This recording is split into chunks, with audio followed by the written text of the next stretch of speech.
are on my screen for Empire BeastyQT, the orange Terran player spawning up in the top right against, is it still Millennium Diestar? Yes. Millennium Diestar, the purple Terran down in the bottom left.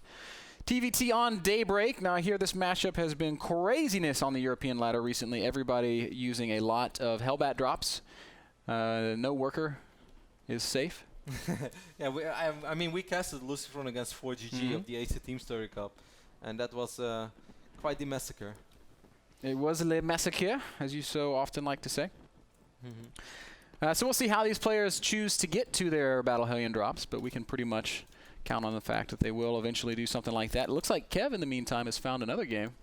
Yeah, no worries. I just let something run on the side. That's pretty cool. Yeah, maybe if we have some downtime. That's Storm? No, this is... no, it's going to be Tefel against one of the other guys. No, I thought, yeah, Storm was eliminated by X-Lord, I think. Cool. We'll be able to check in on 2 games at once. This is how we used to do it back in the day, old school style. Both players are gasless right now. As I say that, Beasty takes a gas, and so does Diestar. So what do I know? 1 racks, 1 gas openings for both Terran players here on Daybreak. And it's Beasty who's going to choose to scout. Diestar has not done so just yet, so we'll just follow this little guy on his happy little journey across the map. The fun thing about being the observer is I get to do stuff like this. Kevin never does this kind of stuff because he's not confident in his skills like I am. You just get to see I do that every now and then, but first-person view of the SCV. You always call me out on it, and it makes me feel self-conscious. I don't call you out. I'm celebrating you. I'm celebrating the achievement. It's like, look at this badass cameraman. Look at that camera work. Oh, now you're trapped. What you gonna do, SCV? So Beasty gets a good scout off of. Diestar sees that, well, they've opened up pretty much identically. Diestar is going to be forced to play in the dark. This SCV is not long to this world. The sad life of an SCV. Alright, so I was dealing with some administrative issues, but I'll be all yours from now on, Ben. The reason why we were giggling before the game went live is because I actually asked Diestar, I was like, hey Diestar, which bike do you drive these days? And he said, R6! And I said, cool. That's the kind of bike I used to have. It's really awesome. I had a red Yamaha R6. There are pictures of it on my Facebook. If anybody is friends with me on Facebook. If not, then that's fine. I don't want to be your friend anyway. Alright, okay, Ben, now I'm really yours. Sorry guys, I was a little bit distracted by some things I had to take care of, but let's keep a close eye on the game. You're already not showing the worker tab, man. Man, I'm marking the production tab. We've been just had the worker tab up. And then why you get off my keyboard, bro? It is a smooth I'm the cameraman here. Is your name Adabisi? You know what? I'm done. I'm just gonna let you solo cast this game. Command center is down for Diestar, as these guys are just doing the exact same builds. It makes me a little bit sad right now that we did not see Diestar against Fuser, because I would really love to see how those games unfolded. This is a poetic game. So Fuser was just eliminated by Diestar, the evil Diestar. So now Beasty, the hero, is going to come avenge his former. Well, they were never together, but they passed through the same place. That's true. So it's like they're connected via us, right? We are the string that bonds Beasty to Fuser. That sounds really strange. So a couple of Hellions out on the map. Oh. Right now for either player. Beasty's going to get some good shots off on Diestar's Hellion, so he's going to be able to take some map control. It's always nice to have your Hellions in a defense position. Look at this guy. Boom. Reinforcement is going to be quicker as well. You like that? Look at this camera work. Well, that's it. Too Good Studio is going to hire you on the spot, man. This is it. I see a brilliant career. Adabisi ain't got nothing on me, son. Oh, with a mine. Oh, no. Oh, that's a good mine there for Diestar. I felt for a little while that Diestar wasn't playing as much as he used to do, but it seems like over the last month or something, he seems to be playing a lot again. Had a lot of games on his account as well. Perhaps he just needed a fresh start with Heart of the Swarm, like so many other pros. Both players getting armories. Both players getting medevacs. You know what that means, Kev? Hellbat drops. We're going to see some Hellbat drops. Beasty's actually positioning some Widow Mines defensively in preparation for this as he makes his first couple of Hellbats as well. So Diestar will have a slightly faster... Oh, maybe not. Looks like this is actually going to line up. Going to land that. Alright, so the game that I'm in is Tefel against Alistair, the Spanish Zerg player. third best player in Spain after the Moreno brothers. So that's cool as well. Close eye on that. Medevacs on the way on both sides. Now, the one thing Diestar has going for him that Beasty doesn't is he's got a reactor on that starport, so he can make medevacs 2 at a time. It's going to give him a little bit more flexibility in terms of his mobility, as those Hellions mercilessly roast a Marine. It's so hard when I'm not in the game because I have to like lean all the way over to look at your screen to actually see what's happening. Oh, I'm sorry, honey. I feel very uncomfortable. I'm sorry. Maybe I can sit on your lap and that will make actually for a perfect broadcast. And then the camera goes on back. Commercial, commercial. BC's supply block actually took him quite a while. He's making 3D posts now at once. Of course, everything that's going to matter right now is how much damage will these Hellbats do. Yes, there is a bike. Oh, there are 2 Hellbats for BC as well. That's actually, wow, that's a fantastic defense. But that's there's one phenomenal. in natural as well. And this is a little bit less well defended, as there are no Widow Mines down here in the natural. There are no Hellbats down here to help defend. At the same time, though, Beasty's getting busy in Diestar's base. You're lucky that I'm paying attention. I was all over it, bro. You're not the real out of Beasty because he wouldn't have missed that. Taking a look at the end of the day, we see that Diestar comes out of it with slightly more workers, but he also lost slightly more as well. I mean, he lost 2 medevacs, or did he only lose 1 medevac? I think he lost both medevacs, right? Resources lost tab shows us that Beasty has lost more resources. He's lost more workers, so he is quite behind in this regard. And Diestar is going to continue with the aggression. 4 Hellbats. Relentless. There's a Widow Mine there as well, though. There are 2 Widow Mines. One is a little bit out of position. Boom. Missile turret. A little bit too late. Oh, God. BC's taking a lot of damage right now. I actually think that BC's in quite some trouble. I'm not sure that he can recover from this. 4 Hellbats will kill 2 Hellbats. At least that's what I've always been taught. As BC does turn and fight eventually. Oh, that's not where you want to be, SCVs. Run! BC is losing so much mining time now already. By the time this goes down, Diestar's probably loading up 2-3 more medevacs with Hellbats. Oh, there's our game sounds. Wow, you didn't even have game sounds. Great at a BC you are. You know, I have to keep my computer muted for when you're doing the observing because it's. You know what? See, guys, this is why I am in charge of. You're right. I aspire to be Adabisi. And MrBitter is just my PN. He's my inspiration. Adabisi is my observational inspiration. Axel Toss is my casting inspiration. You're lucky that you beat Axel Toss. Ben, you should stop hating on Axel Toss because that was a close game. Yeah, it was real close. Why are you so bitter about playing Axel Toss on ladder? That makes no sense at all. It's just a normal PvZ which lasts a little bit too long. I'm giving love, man. No, you're being bitter. I'm not. It's not nice to be bitter. Hashtag dicey. See +2 on the way for BC and the mech upgrades. Taking a look at the work count, we see that he's still down 7 workers. More Hellbat drops going down. Once more, there's a scream of Adabisi in the chat because MrBitter missed more of the edge. Bro, I was all over it. I was all over it. Now, what we're not on the top of is this one. Diestar is all over the place with these drops, by the way. He's like, he's so fast. Look at how fast. Well, actually, he's really fast. He's playing at 300 APM. But the good thing is, though, once you get a small advantage in TVD when it goes like this, you can just keep throwing units at your opponent. You see slowly but steady, the supply is really starting to snowball in favor of Diestar. BC's down 19 workers, and yeah, what can he possibly do to catch up? It's not like Diestar's only going to stop producing workers. As long as he sends Hellbats and kills a couple of SCVs every now and then, he keeps BC on the back foot, and it's kind of a weird way how TVT is played among most of these European pro Terrans. And we've seen it a couple of times in the GSL now already as well. But this is actually infuriating to watch. This has been like the style that's been going on in Europe for well, the last month at least. We saw Lucifron absolutely pick apart 4GG when 4GG tried to do it a little bit different. BC's gonna try to strike back. There's a Widow Mine, there's missile turret. Oh! It does hurt, but he is going to kill a lot of SCVs here, so Beasty finally managing to do a little damage back to his opponent. 40 supply, that's the biggest problem. Yeah. I just don't really see how you can turn that around, possibly. Certainly not on a map like this, where it's just kind of hard to maneuver around as well. Diestar's just going to muster out a really strong army and probably try to hit the timing. The only thing that's working for Beasty though are the upgrades, man. He has +2 right now on his mech, if I saw that correctly. That's right. So that's a pretty big advantage over Diestar only now finishing up +1, so maybe if Beasty can get a comparable army, he could win a fight. I think if I was Diestar, I would just start moving out real soon. He has a pretty seasonable army, a couple of siege tank, has some high ground vision with the Vikings. He's producing more and more Vikings. This is going to be extremely tough for Beasty to defend. He does have a couple of C-Sinks as well, but the thing is, the more units he puts in the natural, the more exposed his main base is going to be. First Tor is in production as well, but I'm afraid that Tor might be a little late to the party. Where's that drop? It's not moving. It's kind of stopped. Beasty is out in the middle of the map. He's got to be very careful. He's going to go ahead and siege up. Now, with siege mode, he can kind of keep Diestar away. Uh-oh, this is trouble. Single medevac. There's no Widow Mines in this. Natural Hellbats will unload, and Beasty's going to take more damage.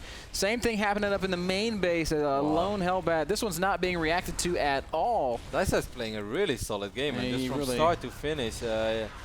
He was quicker with the drops. He did some damage, and after that, he just kept doing damage for a long time. How many workers has he killed this game? He's up to 51 worker kills, and now he is in the natural of Beasty, and I feel like this is probably it, man, for game one. The writing is on the wall, man. What you like to say? The writing is on the wall, and it spells GG. So I think instead of having downtime, we can just jump into the game that's going on my screen. So we're going to do a little bit of multicast action. Why not? Well, Ben, of course, will join the next TVT again. And as soon as Diestar against Beasty Game 2 starts, we can jump into that. But for now, I'd say we could just jump into this ZVZ that's been going on, so you guys get all the action.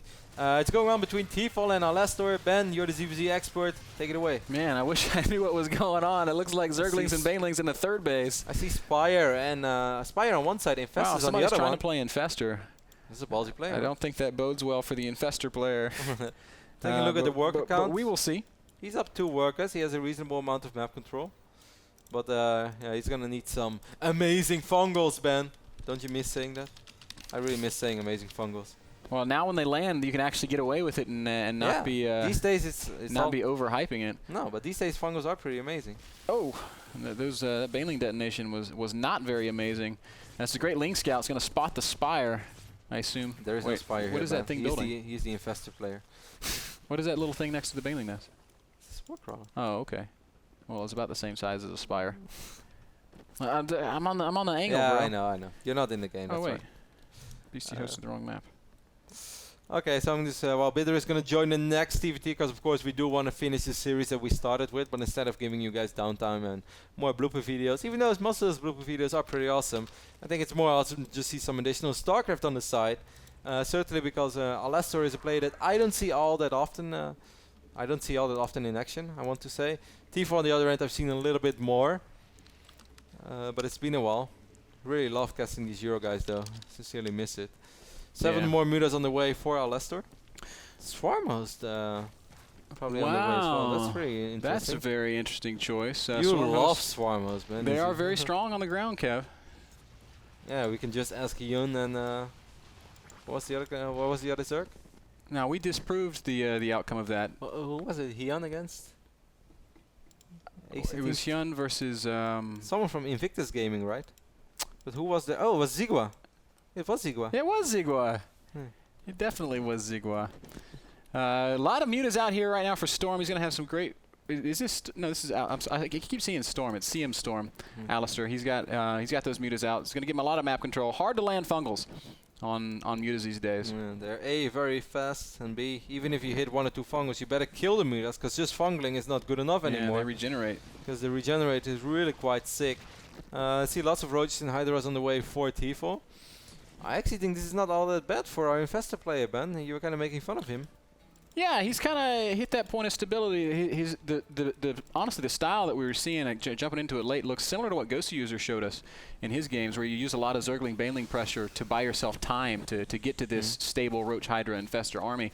And in fact, it looks like Tefel's in a phenomenal position, because that's not an army that I think Alistair can engage. He has 5 Swarmhosts. Is that enough to hang in there a little longer? I think he's going to need more than 5 as that first fumble does whiff. It's about to be 4 Infestors maybe for free. The Locust. Well, a lot of Banelings at least for free. That's something. Yeah, it's gonna really repel the army for now. Tefel does have a 40 army supply lead, but I mean those Swarmhosts. The thing about Swarm hosts, is certainly when you're playing against them, is you never really know how many there are. No, that's something I noticed as well. And so it's always very scary to kind of run forward. Whiffing another fungal, trying to catch the swarm host. Now he's managed to spot 2 of them. Here comes the entire army. Fungal does not connect with everything, but it does connect with a lot of things. And that might be the engagement that Tefel needed. Maybe. Sort of close, though. If the swarm hosts are going to drop some more locusts, I think it might be enough. But actually, quite some roaches did survive. Now with the Overseer is joining in as well. Clean it up. And yep, that's going to be good for Tefel. 60 supply over Alistair. He is going to clean this army up, and it should be 17 Mutalisk, 19 Mutalisk on the way, Ben. I think that's enough to clear up this entire army. Are all the Hydras dead? Yes, except they are all dead. So you might be right. How did he make his? How did he have money what kind of bank must he have been sitting on? 19 Mutas. That's pretty crazy. The TVT did just start, but and we'll jump into it when this game is over. It's not a huge deal, as there's obviously a lot of action right now. Mutas are going to swoop right Everything in. is going to die here, though. All these infestors are going to die. The Hydralisks are going to die, and obviously the Roaches are not going to put up the greatest fight. Oh, one Fungal does land reasonably well. I guess the Roaches are just going to ignore everything and just do as much economic damage as possible. And I think so. It's going to take a long time for these Mutas to kill this army, even if they... I don't even know if they can, man. The hatch is going to die. Probably going to lose the natural hatch as well. All of infested Terrans. Look at all those roaches, dude. I didn't know infested Terrans were still so good against Mutas, man. We've always been good against Mutas. Every Muta dies, and GG gets called. Tefel, is that just the first game in that series? That is the first game in that series. Goes up 1-0, and we're going to jump right back into Beasty versus Diestar. Unless I missed something, but it wasn't. Now, I haven't really been watching, so I couldn't tell you exactly what's up, but Beasty changing up his opening a bit, going double gas. And this is something that we've sort of always known him for, double gas openings in TVT. What will he do with it?